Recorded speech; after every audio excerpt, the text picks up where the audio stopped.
2015 was the year of a landmark deal, the JCPOA, or Joint Comprehensive Plan of Action.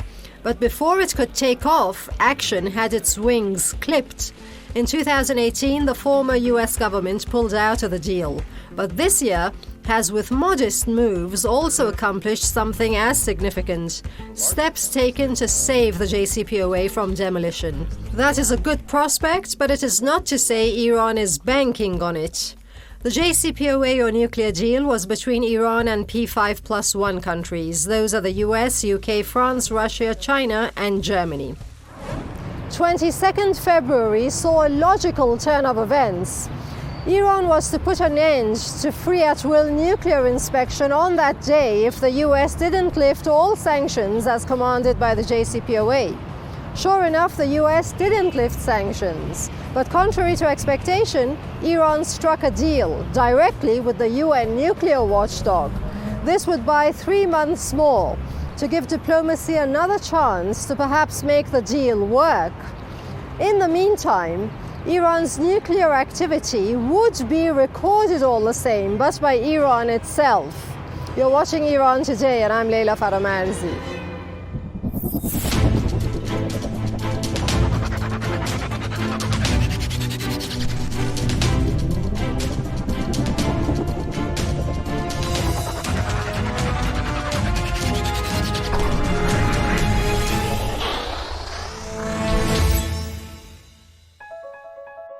After 3 months, should sanctions still not be lifted, Iran will destroy the recordings. That will leave a gap in the nuclear watchdog's reports on this country. The E3, that's the UK, France and Germany, are uncomfortable with that, although they haven't done much to give Iran incentive to the contrary. Sanctions refer to the UN's nuclear-related economic sanctions imposed on Iran. These were settled by the JCPOA, but when the US unilaterally pulled out of the deal in 2018, it reimposed and reinforced the sanctions as US sanctions. Our interviewees today are all political experts. First to go, Mr. Zarei tends to believe US sanctions are imposed to stay, which leaves no room for complaint about the Iranian response.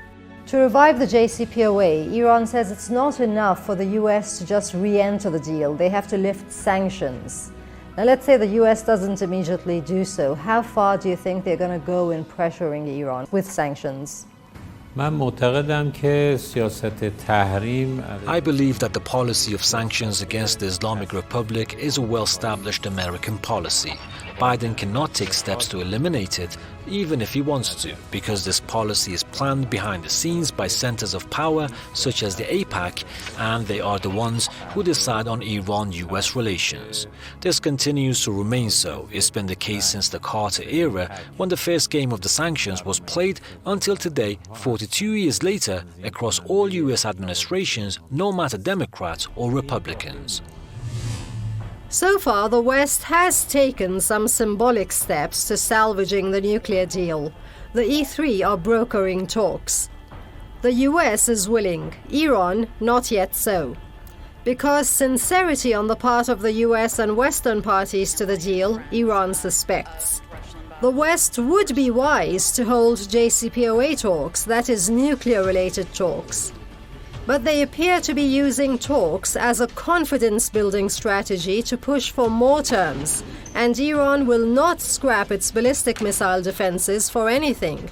That is one of the new terms the West has been pushing for. Mr. Fazaeli sees the issue of holding talks as no more than a redundancy. If it can be called a development, do tell of the latest development, which is Iran all of a sudden saying it's definitely not going to sit down to talks. To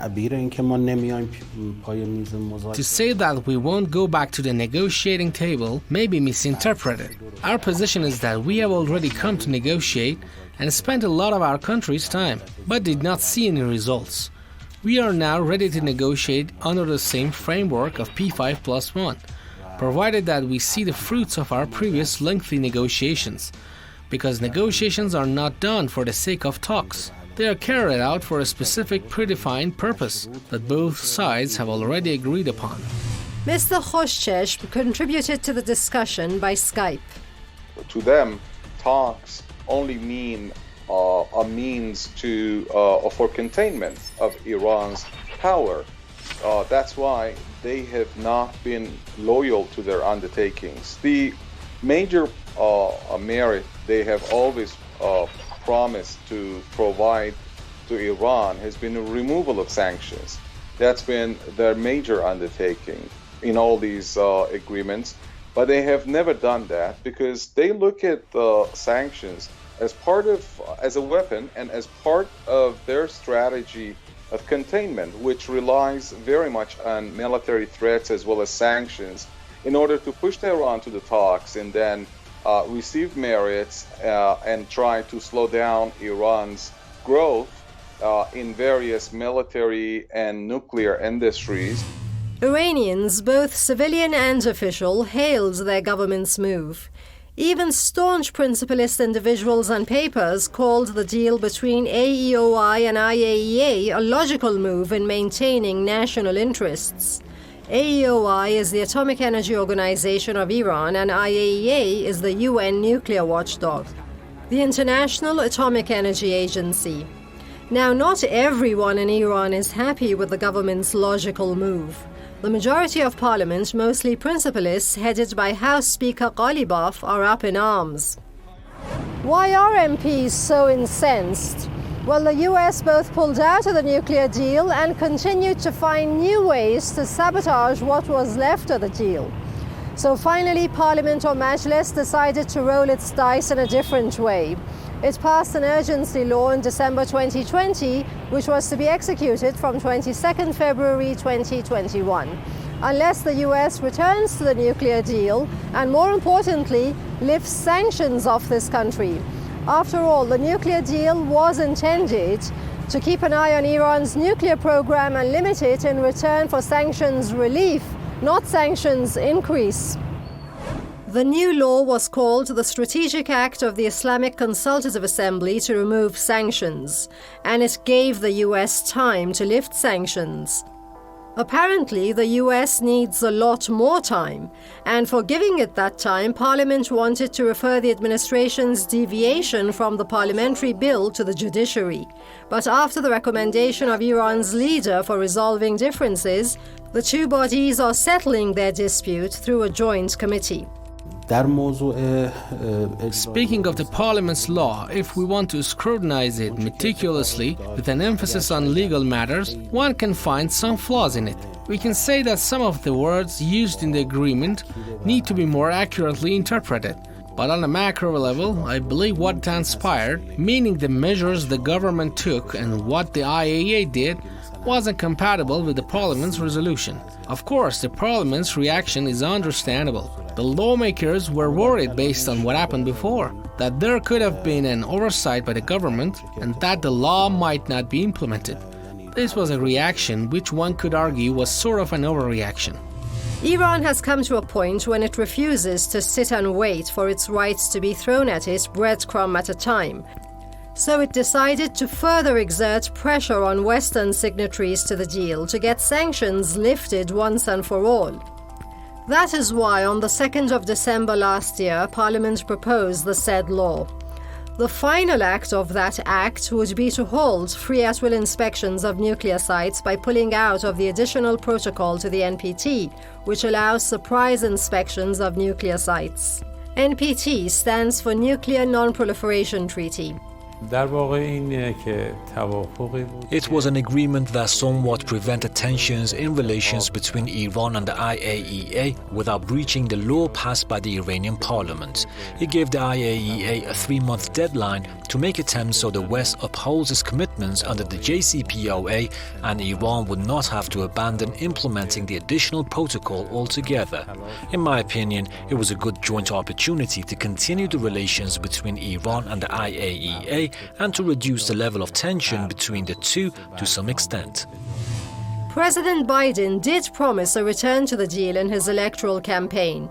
He doesn't have much political capital to fall back on, but there are ways around that. Some solutions proposed and reported in The Guardian are that the US could quietly end its obstruction of Iran's $5 billion IMF request for COVID relief, or give the nod to the release of frozen funds in other countries under arrangements ensuring they are used for humanitarian purposes.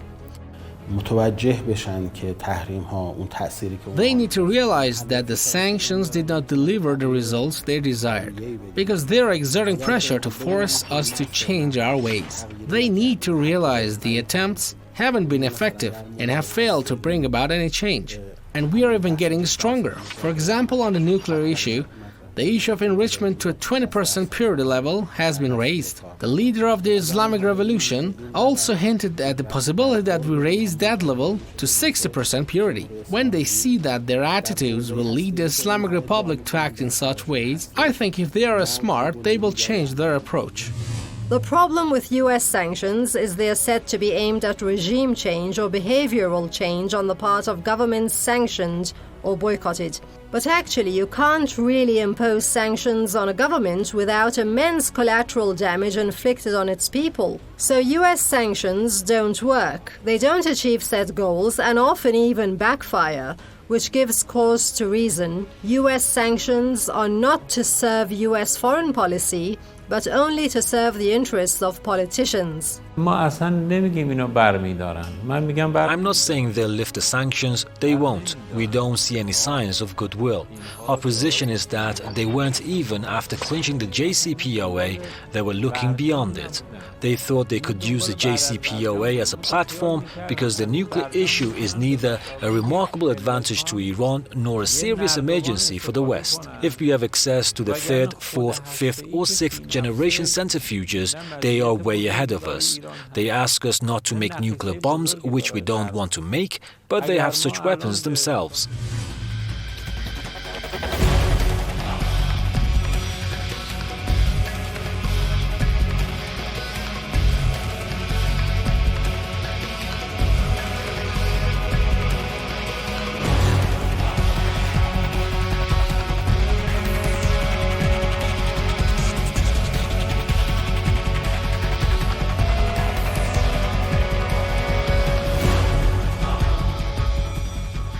Time for a short break. We'll be back in no time.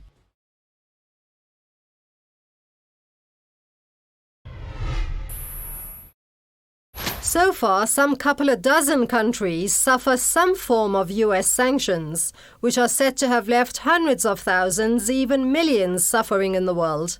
And the Trump-era sanctions imposed on Iran have been the harshest ever in US history. To Iran, however, the notion of sanctions was nothing new. They've been ongoing for 4 decades since the Islamic Revolution and the war imposed on this country by Saddam Hussein and a world of allies in the 1980s. So Iran is still standing. Before carrying on, let's take a look at some other media outlets to see what they have to say on our topic of the day.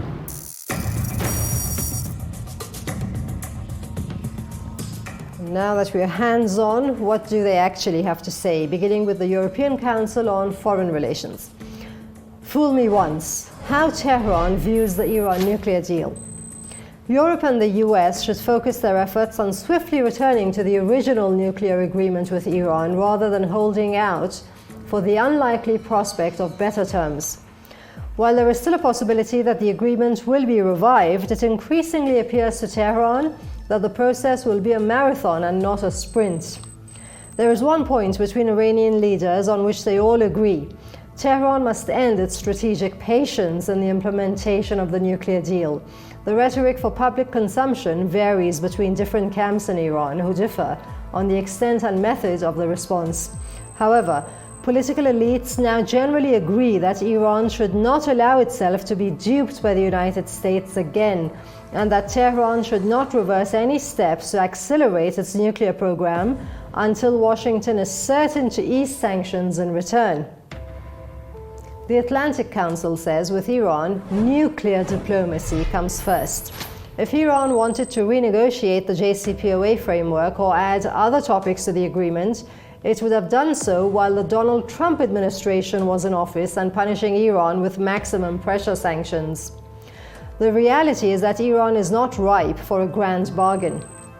The JCPOA was achieved because negotiators realized that the only way to reach a resolution was to isolate the nuclear issue. For example, in 2017, Anthony Blinken, now Biden's Secretary of State and Deputy Secretary under the Obama administration, said, "In an ideal world, we would have negotiated every misbehavior that Iran conducts, both at home and around the world. But we live in the real world, not an ideal world. The only issue that our partners were prepared to negotiate, including the Europeans, including China, Russia, not to mention Iran, was the nuclear program." Tasnim News has it. Russia urges US to show commitment to JCPOA by lifting sanctions on Iran. Russia sees a chance to resurrect the 2015 Iran nuclear deal and is proposing a synchronized approach, including concrete steps by the Biden administration to help Iran and the US break their deadlock, the country's top negotiator said. "There's a chance now that hasn't existed for a long time," Ryabkov said in an interview Wednesday in Moscow. "We have to try and use it." Ryabkov said the US should show its commitment to rejoin the nuclear deal by starting to lift the freeze on Iranian assets and oil exports, while Iran should gradually restore its compliance with the agreements. And that's the news section for today. Back to our narration. The US's miscalculation is no surprise, but it is quite easy to miscalculate the complexity of the Iranian economy. Iran is a relatively big country with many borders and a population of some 85 million. Yes, unemployment and high inflation and a devalued rial remain bitter realities. But it is manufacturing that accounts for a fifth of Iran's employment. Everyone in Iran, from officials from different parties and different political camps, to the population, to the people, the average citizens, everyone now believes that the U.S. is not serious, is not honest, and is not going to remove the sanctions. Therefore, everyone believes now in resistance. That includes, of course, expanding ties with other nations, including the Chinese as well as the Russians and the regional nations, and also working on domestic economy. Altogether, the Iranians now believe that they need to reinvigorate their domestic or national economy, as it's called, the economy of resistance. This country has substitute industries to fall back on, with enough manpower in waiting and quite a few neighbors and friends to find ways to export its goods to. With banking sanctions, it is difficult to come by the raw materials needed for manufacture, but factories haven't come to a halt, and cars and metals and plastics are still being produced. As Susan Maloney, an Iran specialist at the Brookings Institution, put it, Iran does have a reach that goes beyond that of the US Treasury Department. Joe Biden himself seems to be in a sort of impasse domestically with the sanctions. What other policy might he adopt in order to make the deal work?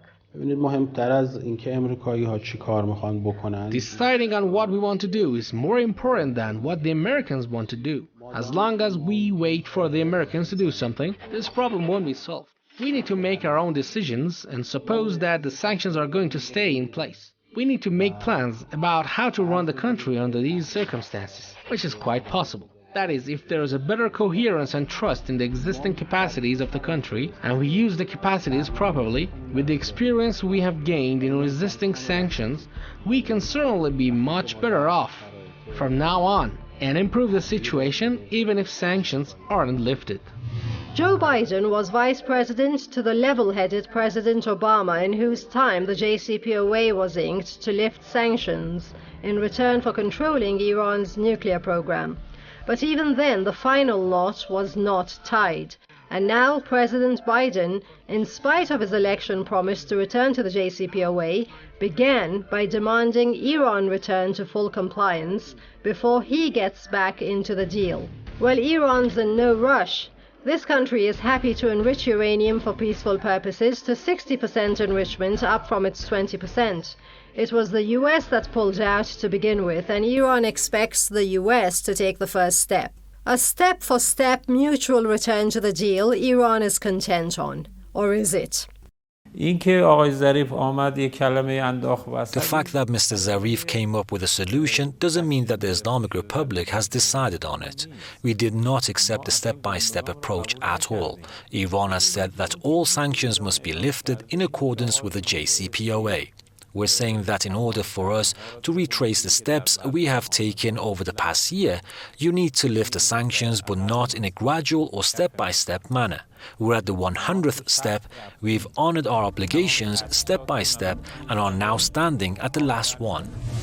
Iran does insist the onus is on the offending party to return, restart and compensate for the damages, as well as to reassure that they would not renege again. This kind of strategy that's called fortifying sanctions wall would serve the U.S. containment strategy, no matter it's a Biden or an Obama or a Trump administration. That's exactly what the Donald Trump's national security advisor said, that no matter who would win the election, the presidential election, this fortifying sanctions wall would serve the United States negotiating power and the containment strategy towards Iran.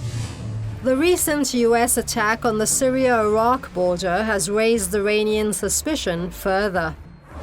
The U.S. military on February the 25th struck a site in Syria used by two anti-Daesh paramilitary groups said to be backed by Iran. This was in response to rocket attacks against American forces in the region in the past 2 weeks, which the Syrian groups said they had nothing to do with. Biden's act was frowned upon not only in this region but at home, as he didn't seek the necessary congressional authorization for a military strike. Iranian Foreign Ministry spokesperson Saeed Khatibzadeh said that the U.S. troop presence in Syria was illegal, and he accused the country of training terrorists. Ro Khanna, a California Democrat on the House Armed Services Committee, told CNN, "There is absolutely no justification for a president to authorize a military strike that is not in self-defense against an imminent threat without congressional authorization. We need to extricate from the Middle East, not escalate." Biden is now the fifth consecutive U.S. president to order strikes in the Middle East or West Asia. There's no reason for the Americans to want to target an Iraqi unit that is serving at a critical point of the conflict with Daesh in the Deir el-Zor region of Syria. This attack has raised a big question. Well, the answer to that question is that the Americans have revealed a secret alliance with Daesh. Why should Kataib Hezbollah and the PMU, who are part of Iraq's security forces, come under attack by both the US and Daesh at the same time? This raises a serious question. Apparently, the U.S. attack was on a site used by Iraqi Hezbollah militias near Al-Hurri village right on the Syrian-Iraqi borders inside Syria. Kataib Hezbollah did claim that one of its fighters had been killed and that he was stationed on the Iraqi-Syrian border to protect Iraqis from Daesh or ISIS criminal gangs. The Iraqi government did complain about the U.S. undermining its sovereignty when also in late December 2019, the U.S. struck Kataib Hezbollah in Iraq.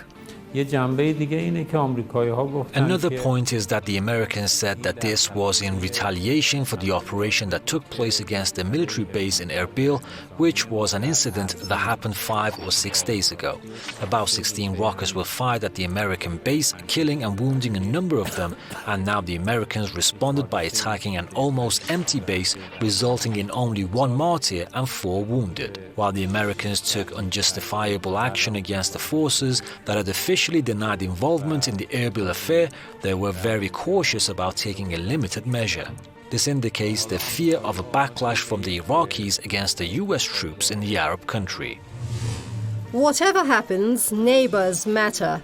Here's what Qatar's Deputy Prime Minister and Foreign Minister Mohammed bin Abdulrahman Al Thani said in a meeting with UK, French and German ambassadors to Doha.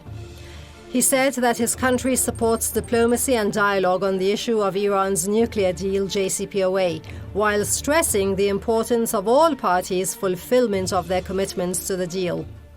Al Thani emphasized that Qatar is ready to support any action that promotes stability and security in the region and international peace.